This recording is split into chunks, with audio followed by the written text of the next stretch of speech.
आर्यन खान भले ही जेल से बाहर आ गए हों, लेकिन उनके केस में विवाद और गहराता जा रहा है और ये विवाद कभी भी शाहरुख खान की मुश्किलें बढ़ा सकता है। दरअसल आर्यन के केस में सेल्फी लेने वाले किरण गोसावी पर उसी के गार्ड प्रभाकर ने आरोप लगाए थे कि वो आर्यन के बदले शाहरुख की मैनेजर पूजा डडलानी से 25 करोड़ रुपए की डील कर रहा था। इसी दौरान सैम डिसूजा नाम के शख्स का भी जिक्र हुआ था। कहा गया कि सैम ही इस डील को करा रहा था।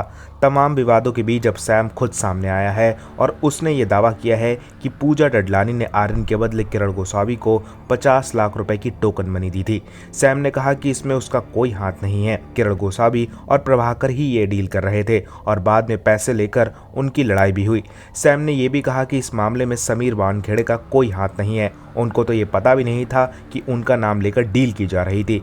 सैम ने कहा कि गोसावी एक घपलेबाज आदमी है। वो केस के जरिए उगाही करने की कोशिश कर रहा था। उसने पूजा से कहा था कि वो इस केस से आर्यन को निकलवा देगा। सैम ने बताया कि ये डील नहीं हो पाई और फिर उसने पूजा को पैसे वापस कर दिए। अब मुंबई पुलिस इस केस की जांच कर रही है।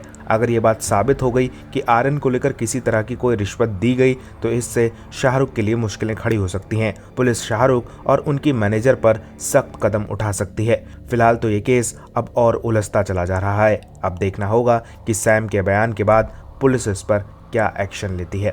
फिलहाल इस खबर पर आपकी क्या राय हमें कमेंट में बताइए और भी ज़्यादा ऐसी अपडेट्स के लिए हमारे चैनल को सब्सक्राइब कीजिए।